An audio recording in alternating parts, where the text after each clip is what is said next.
Queridos alunos, sejam bem-vindos. Aqui é professor Nelson Gonfinetti, eu sou endocrinologista e tenho muito prazer de estar comentando essas questões de interesse de concursos, de interesse de provas relacionadas à nossa especialidade. O tema que nós vamos apresentar nesse módulo diz respeito às relações hipotálamo-hipofisárias. A especialidade foi chamada de neuroendocrinologia. Ela tem como pais dois estudiosos, dois neuroendocrinologistas, que foram os pais dessa especialidade. São dois alemães que, na década de 1940, 1940 a 1950, se transferiram para os Estados Unidos, para a Universidade de Chicago, e começaram a desenvolver essa questão, estudaram a neurotransmissão. Isso é um item bastante interessante, porque todo o nosso organismo ele reflete o meio externo, e quem faz a comunicação entre o meio externo e o meio interno, o meio hormonal, é exatamente o sistema nervoso central. E isso se faz através de uma área muito específica, que é o hipotálamo. Então, o hipotálamo é que faz a correlação entre o meio externo e o meio interno, com a produção de todos os nossos hormônios. O hipotálamo é uma área exclusivamente nervosa, com vários centros importantes na captação dessas informações que vêm do córtex e que vão dar a resposta orgânica a toda a nossa correlação, ou seja, o crescimento, o nosso metabolismo, a fome, a sede, a pressão arterial, a nossa temperatura, a nossa reprodução, o nosso crescimento, o metabolismo energético, o nosso balanço energético todo é dado através de informações hipotalâmicas, num centro extremamente complexo, mas extremamente bonito, e que nós vamos nos referir nesse momento. O hipotálamo tem muito pouco acesso do ponto de vista medicamentoso, mas a hipófise não. A hipófise é uma estrutura, é um órgão misto, é uma característica de muitos órgãos endócrinos. Ela tem uma formação histológica, genética, metabólica, embriológica. Ela tem uma origem embriológica dupla. Parte é nervosa e parte é epitelial, parte é adenomatosa, parte é um sistema derivado do assoalho do terceiro ventrículo, e outro é o prolongamento, e o outro é um prolongamento tecidual do sistema nervoso central.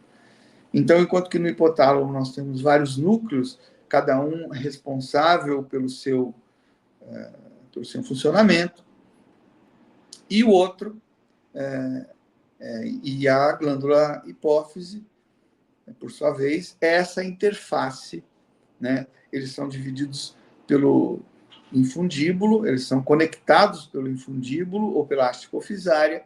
A haste hipofisária é nervosa, há um processo de capilarização do hipotálamo para a hipófise. Na adenohipófise, na hipófise anterior, você libera determinados hormônios que controlam todo o nosso sistema hormonal, de uma maneira geral. É uma glândula bem pequena, ela tem pouco mais que 600 miligramas, um grão de bico um pouquinho maior, e a parte posterior da hipófise não produz hormônios, ela é uma interface, ela só é um interponto entre a liberação de dois hormônios específicos, que é a ocitocina e a vasopressina. A hipófise anterior, por sua vez, ela é produtora de vários conectores do sistema nervoso central. Então, ela produz hormônios comandados pelo hipotálamo, a maioria liberadora, que positivamente vai influenciar na tireoide, nas adrenais, no pâncreas, nas gônadas e sucessivamente em vários tecidos. Sobre essa questão, nós vamos falar, nós vamos comentar algumas questões de provas. Então, a primeira questão diz respeito ao seguinte: uma mulher de 21 anos, solteira, fez uma consulta ginecológica de rotina e foi solicitado a dosagem de prolactina quando o resultado foi de 74 microgramas por litro. Microgramas por litro ou nanogramas por decilitro é a mesma coisa.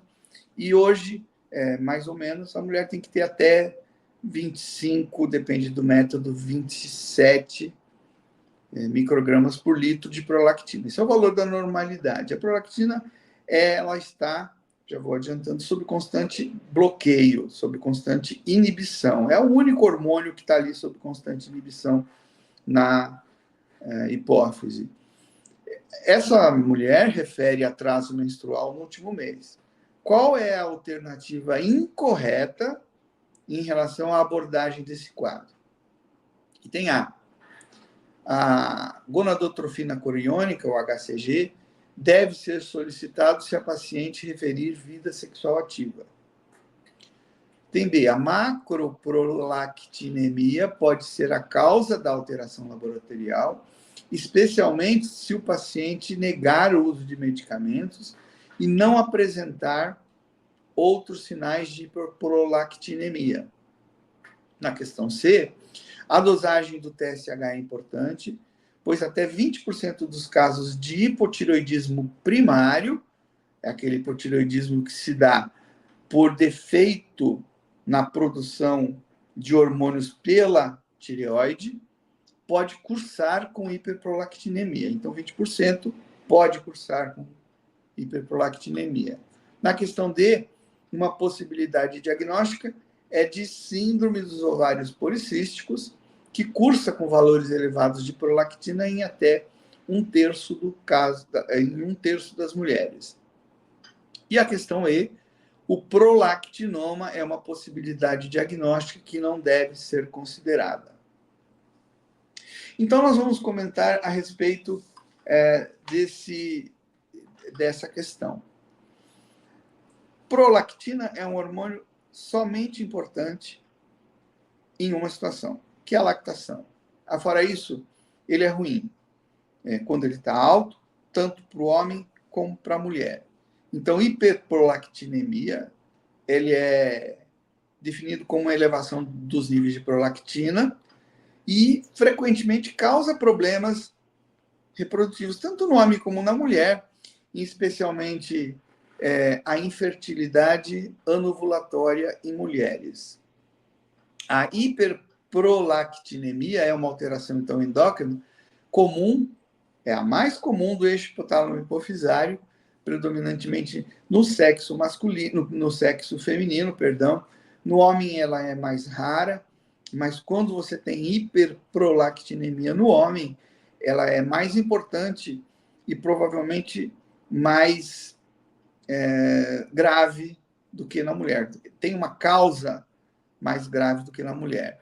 Então, em pacientes assintomáticos com dosagem de prolactina sérica elevada, a gente pode solicitar o uso, a determinação laboratorial da macroprolactina, que é um artefato em que você pode encontrar prolactinas extremamente elevadas, mas biologicamente não tem efeito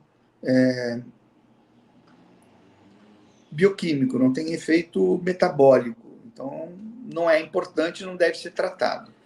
A macroprolactinemia é um complexo de moléculas de prolactinas agregadas a uma imunoglobulina G, de alto peso molecular, mas baixa atividade biológica. Então, do ponto de vista endócrino, ela só deve ser diagnóstico diferencial da hiperprolactinemia verdadeira. Assim, embora o exame de sangue da prolactina esteja alto, uma parte dessa medida é composta da macroprolactina, que tem baixa atividade biológica. A gonadotrofina coriônica é um hormônio placentário diagnóstico da gravidez. Algumas considerações a gente deve fazer em relação à prolactina. Uma das mais importantes é que esse é um hormônio, eu diria, delicado, né, do ponto de vista de interpretação. Ele é sensível a algumas coisas. Então, laboratorialmente, a prolactina deve ser dosada em jejum, em repouso, após 30 minutos, e senão você pode ter artefatos. Ela pode estar alta de maneira errônea, só por um método inadequado de coleta. Outra coisa é que a prolactina também ela é muito sensível a determinados medicamentos. Então, antidepressivos, a metoclopramida, que é um antiemético, né, um remédio contra o vômito. Então, são comuns. O próprio anticoncepcional da mulher pode provocar pequenas elevações da prolactina. Então, a prolactina a gente tem que analisar com esses cuidados e com determinada parcimônia. Então, a resposta certa, no caso da primeira questão, é a alternativa incorreta é a A. A gonadotrofina coriônica deve ser solicitado se a paciente tiver vida sexual ativa, mas nessa situação não é verdade.